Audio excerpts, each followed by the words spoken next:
आपने सुना, आपको लग रहा होगा कि हमारा प्रतिनिधि कैसा है, और ऐसा महसूस हो रहा होगा कि प्रतिनिधि जो है आम जनता की समस्याओं के लिए पूरा अपना जीवन न्यौछावर करने के लिए वो तैयार है। अभी हमारे बीच के सबसे पहले हम प्रतिनिधि के जो हमारे प्रस्तावक अरुण वर्मा जी हैं, समर्थक परमिला जी हैं, हम इन्हें जो है अपने विद्यालय की ओर से उनका अभिनंदन करते हैं। साथ में जो है हमारे बीच पत्रकार महोदय उपस्थित हैं, अजय जी हैं, रवि जी हैं, यहाँ उपस्थित हम हमारे बीच जो है श्रीकांत जी सीपीआई के नेता उपस्थित हैं, और मनेर से चल करके विनोद यादव जी यहाँ उपस्थित हुए हैं, सीपीआई के नेता हैं और क्रांतिकारी गायक हैं, हमारे बीच उपस्थित हुए हैं। उनका भी जो है हम लोग स्वागत करते हैं गंगोत्री पब्लिक स्कूल में।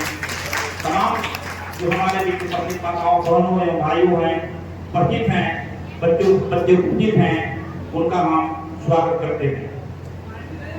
अब हमारे बीच जो विनोद जी मनेर से चल करके आए हैं, वे आए और एक ये भी बात कहूंगी कि आज लोकतंत्र के बारे में बहुतों को कुछ पता नहीं है कि लोकतंत्र है क्या। लोकतंत्र एक विश्वास है, आस्था है, पवित्र वृक्ष है। आप और मैं ही लोकतंत्र है। हम ही लोगों को संगठन को मिलाकर एक लोकतंत्र का निर्माण होता है। अगर आज यह लोकतंत्र नहीं होता तो आप के दरवाजे पर कोई भी हाथ जोड़कर वोट की भीख नहीं मांगता, क्योंकि यह लोकतंत्र है। अगर यह राजतंत्र होता तो हमेशा जो लोग यहाँ बैठते आ रहे हैं उन्हीं का राज होता और जनता उनके एक गुलाम बनकर रह जाती। लेकिन आप लोगों के हाथ में स्वर्णिम अवसर मिला है कि इस बार जनता अपने मेयर का चुनाव करेगी। इस अवसर को आप होने न दें। इन्हीं चंद शब्दों के साथ मैं अपने वक्तव्य को समाप्त करूंगी। जय हिंद, जय भारत, जय भीम। अपना बहुमूल्य वोट देकर अपने प्रत्याशी का चुनाव करना है। मैं आप लोगों से ये कहूंगी कि आप लोग अभी जो वोटिंग करने जा रहे हैं 28 जून को, वह हमें बहुत संघर्षों के बाद मिला था।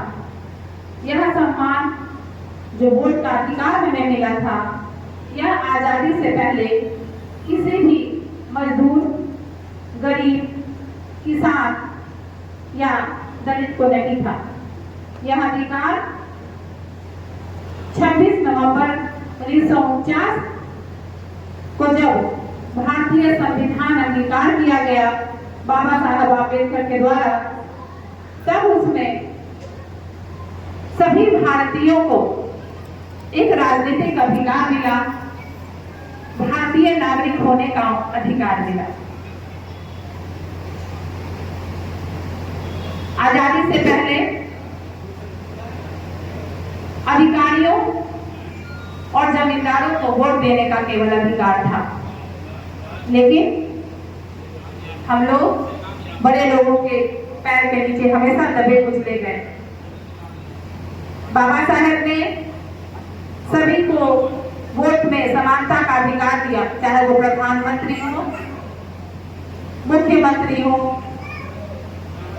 या कोई अन्य प्रतिनिधि, सभी की वोट की गिनती एक की गई और हर वार्ड में लगभग एक ही समस्या है, पानी की समस्या,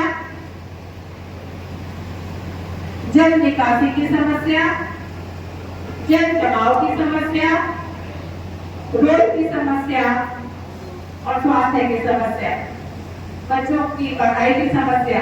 समस्याएं नहीं है। तो मैं वर्तमान नगर अध्यक्ष से पूछना चाहूंगी कि आपने 15 वर्षों में विक्रम नगर पंचायत के जनता के लिए क्या किया। बहुत तरह तरह के वादे करते हैं, जनता को प्रलोभन देते हैं, लेकिन वही चुनाव जीत जाने के बाद जीत के नशे में लोग भूत होकर भूल जाते हैं कि जो गरीब जनता मुझे वोट देकर यहाँ तक लाई है, उनके प्रति भी मेरी कोई अपनी जिम्मेवारी है, उनके प्रति भी मेरी अपनी कोई जिम्मेदारी है। मैं यहाँ बैठे समस्त लोगों से कहना चाहूंगी, यह महापर्व जो आज 5 सालों के बाद हमारे बीच आया है, इसे हमें सहजता नहीं लेना चाहिए, क्योंकि किसी के हाथ में 5 साल का भविष्य हमने सौंपने जा रहे हैं। 5 साल के लिए विक्रम नगर पंचायत का भविष्य जिसके भी हाथ में जा रहा है, वह इस जिम्मेदारी को अच्छी तरह से निभाएंगे।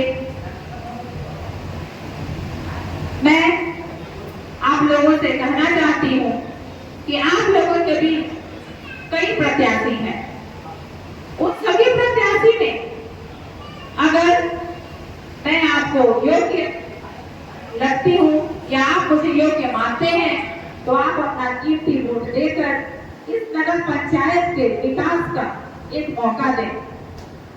मैं चाहती हूँ पंचायत को सपनों का नगर पंचायत बनाया जाए, क्योंकि यहाँ की सरकार नगरों की सारी सुविधाएं यहाँ देने की बात थी, लेकिन लोग यहाँ आते हैं, सत्ता में बैठते हैं और भूल जाते हैं कि उनको यहाँ बैठाने वाले लोग कहीं भूखे हैं, तो कहीं उनके पास घर नहीं है, कहीं रोजी रोटी नहीं है, तो उनके बच्चे शिक्षा के अभाव में इधर उधर भटक रहे हैं। लेकिन ये सभी जिम्मेवारी एक मेयर की होती है, एक नगर पंचायत की जो उम्मीदवार हैं उनकी होती है, जो प्रत्याशी होते हैं।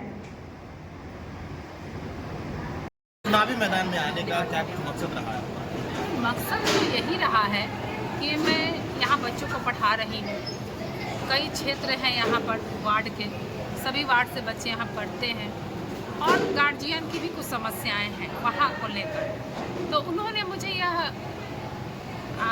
रिक्वेस्ट किया उन्होंने मुझसे कि मैडम आप जैसे लोग अगर आएंगे विक्रम नगर पंचायत में अध्यक्ष के रूप में, तो हम लोगों की समस्याएं दूर होंगी। तो मैं यही सब सोचकर इन्हीं सब मुद्दों को लेकर आज आप देख सकते हैं नगर पंचायत में बहुत सी समस्याएं हैं, चाहे वो पानी की समस्या हो, रोड की समस्या हो, नली की समस्या हो या जो भी हो। तो उन सारी समस्याओं को देखते हुए मैंने यह कदम उठाया है कि इस बार मैं नगर पंचायत का विक्रम में चुनाव लड़ूंगी नगर अध्यक्ष पद से। ये मैं सोच कर आई हूँ। प्रियंका वर्मा का इस बार नगर पंचायत अध्यक्ष के पद पर चुनाव लड़ने का मुद्दा क्या होगा? क्योंकि प्रियंका वर्मा जो है वो आम जनता की तरह की छवि नहीं रखते हैं, ये एक विद्यालय चला रही हैं, बच्चों को शिक्षा दे रही हैं और शिक्षा समाज को क्या कुछ कर सकता है ये सब लोग पता है। तो क्या मुद्दा क्या है? मुद्दा तो बहुत से हैं, मैं बताना चाहूँगी। सबसे पहले मेरा मुद्दा है यहाँ पर जो भी पिछड़े लोग हैं जिनके पास आवास नहीं है, पहले मैं उन्हें आवास दूंगी। उसके बाद उससे भी पहले नल जल की व्यवस्थाएं मुझे करवानी है, क्योंकि सबसे बड़ा व्यवस्था भी जो यहाँ पर चरमराया हुआ वो पानी की है। तो ये जो समस्याएं हैं मैं पहले इस समस्या को दूर करूँगी। उसके बाद मैं बच्चों की पढ़ाई पर सबसे ध्यान दूँगी। आज मैं लगभग सभी क्षेत्र में मैं देख रही हूँ जो भी सरकारी विद्यालय हैं उनका पढ़ाई, वहाँ की व्यवस्थाएं, शिक्षा व्यवस्था बहुत चरमराई हुई है। जो हमारे फ्यूचर है, हमारे बच्चे हमारे फ्यूचर, इस देश के फ्यूचर है, वर्ल्ड के फ्यूचर है, आज उनको सही मायने में शिक्षा नहीं मिल पा रही है। बच्चे इधर उधर आवारा बन रहे हैं, इस पर किसी के ध्यान नहीं जा रहे हैं। हालांकि जो हमारे वर्तमान अध्यक्ष हैं अभी नगर अध्यक्ष, उनको इस बात की चिंता होनी चाहिए कि मेरे बच्चों का क्या भविष्य होगा, क्योंकि आप नगर पंचायत के अध्यक्ष पद में अभी बैठे हुए हैं। तो ये सारी समस्याएं।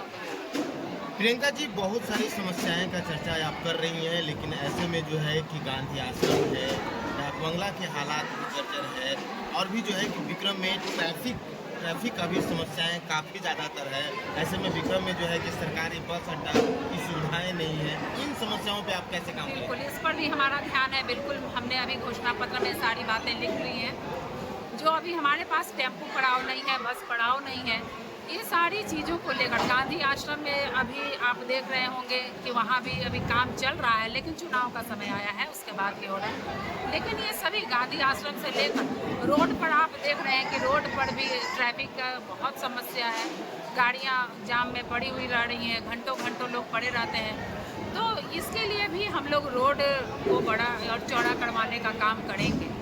आए दिन एक्सीडेंट हो रहा है रोड में, तो ये सभी समस्याओं पर हम लोग पूरा ध्यान देंगे, क्योंकि ये पूरा क्षेत्र, ये पूरा नगर पंचायत मेरी जिम्मेवारी में होगा, तो मैं सारी चीज़ों पर ध्यान दूँगी। चलते चलते आखिरी सवाल होगा कि प्रियंका वर्मा विक्रम नगर पंचायत के जनता से क्या कहना चाहेंगे? मैं विक्रम नगर पंचायत की सभी जनता से हाथ जोड़कर उनसे अभी वोट की अपील करूँगी कि आप लोग मुझे वोट दें, ताकि मैं यहाँ की सभी समस्याओं से लड़ सकूँ। आज तक तो जो भी इनको नहीं मिला, या फिर यहाँ की जनता जो भी उम्मीद रखी होगी अपने अध्यक्ष से, तो वो सारी चीज़ें, चाहे मैं अभी चर्चा जो भी कर चुकी हूँ उन सभी पर लेकर, तो मैं उन सभी चीज़ों पर उनको सभी चीज़ों की उनको व्यवस्था करके दूंगी, उनके सभी शिकायतें दूर करूंगी मैं, ये सारी चीज़ें हैं। बहुत बहुत धन्यवाद।